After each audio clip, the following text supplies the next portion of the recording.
I started to play the piano when I was age of 4, because I guess as many of the kids, because we started the piano just as part of our interests, not professionally.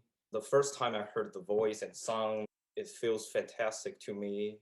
And I told my mom I want to try to play the piano. And my parents, they're very open, so they agreed and they support me to study the piano.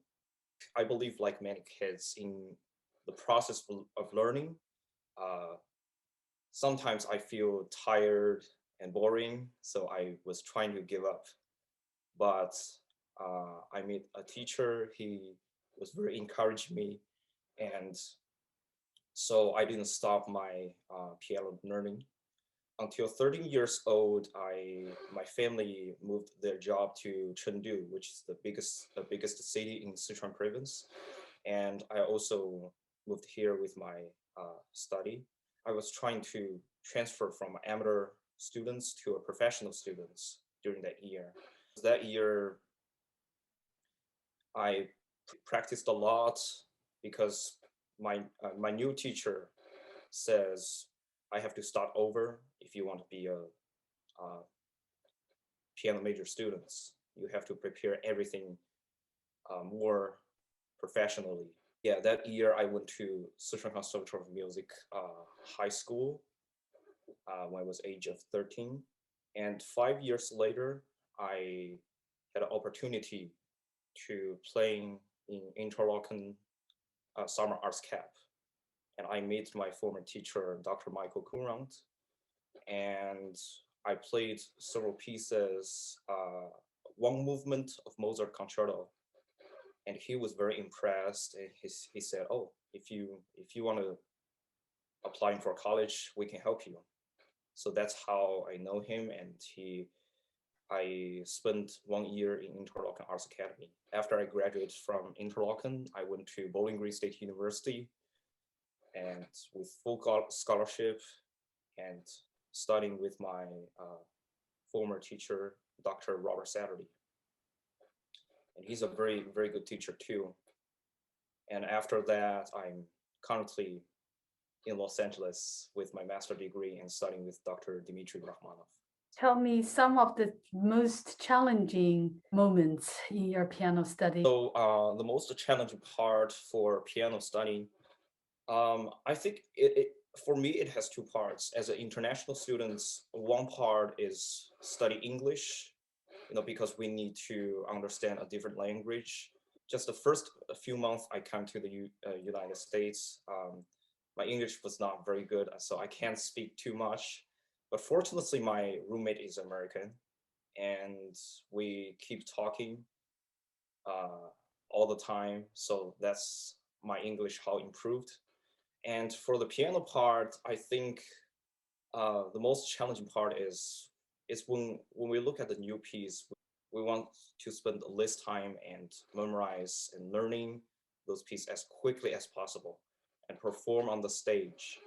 And so I think the most challenging part is probably memorization for me, because if it's a very hard, difficult score, such as Ravel or Debussy music, and also sometimes the technique is also an issue for piano learning, because pianists, we always want to spend lots of time to get our muscle memorized with some very difficult passages. So yes, there are a lot of things, but I think those two are most difficult for me. How you decide to pick up music career professionally, because that's a big decision. Uh, that's a very good question, because it is very tough, to pick up music as our major career. Um, and also we need spend lots of time to practice instead of doing social stuff. I think most importantly, my family, they respect my decision. So because I really like piano music, I enjoy uh, practice. I enjoy perform and communicate with other different musicians. So that's the biggest reason. Right now, I'm focusing mainly as a soloist. Um, but sometimes I play collaborative with other different musicians, such as vocalists or instrumentists. Uh, but I think in the future, I'm thinking about being a musician like I can do in teaching. I can also performing. Uh, but mainly, I will focus as a soloist and perform solo repertoire for sure. Do you have a composer or composers that particularly close to your heart? Uh, I think right now, Beethoven and Chopin for sure. Those two are very close to my heart. Beethoven has more textures. His music is more grand and complicated. It's like transfer between the classical and romantic. So I think, and also his life story, of course, is very complicated, and his music inspired me a lot. And Chopin, of course, because I spent most of my life to playing Chopin.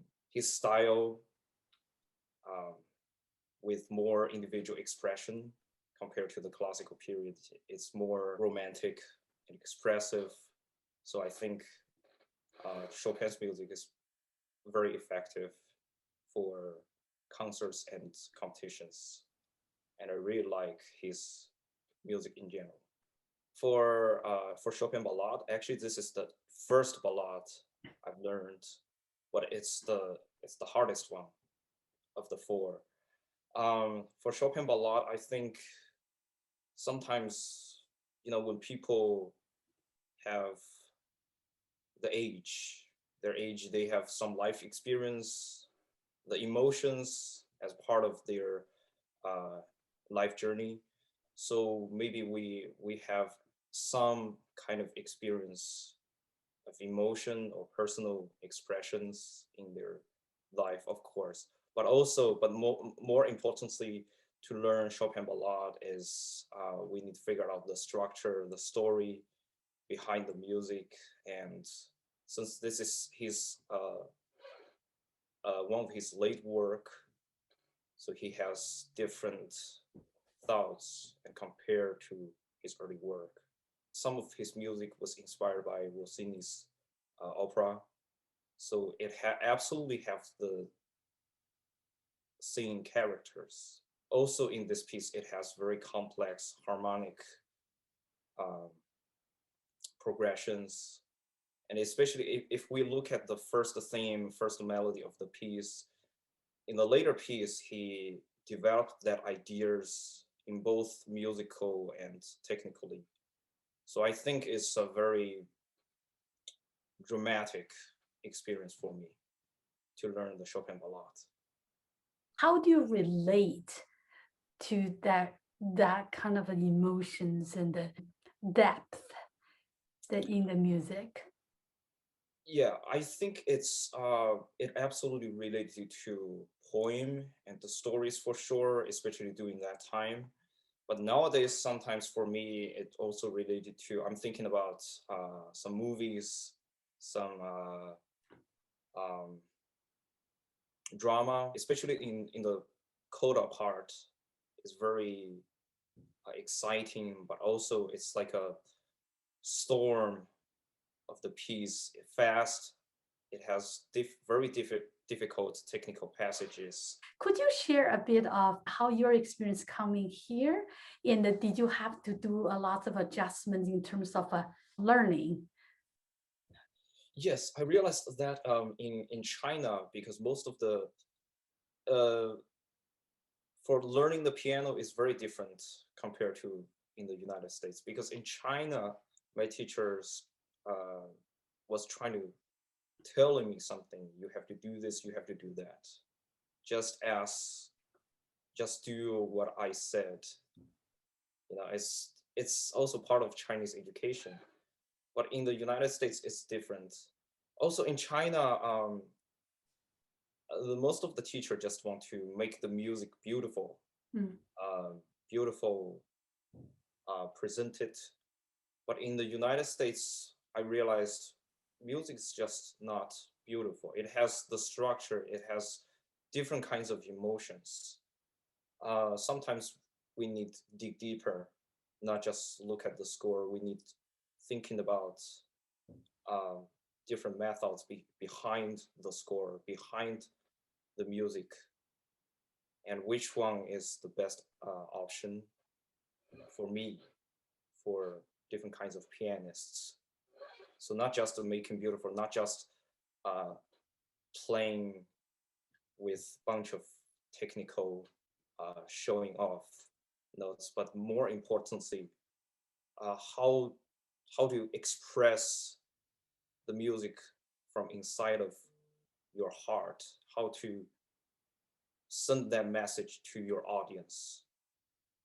What kind of thoughts do you want to express? That's more important.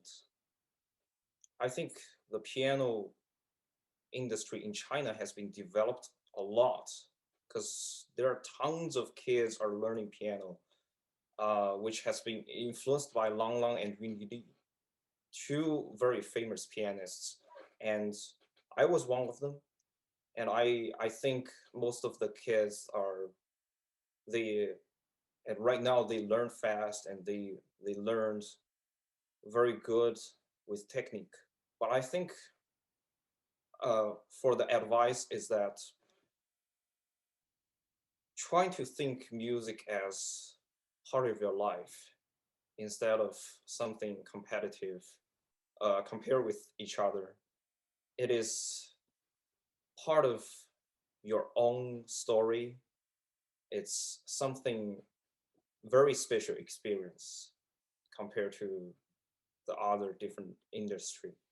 So I strongly recommend the enjoy this journey, the trying to enjoy everything they heard, everything they learned, and also be careful with the practice. There are lots of Chinese students, they practice, keeps repeating the same thing over and over.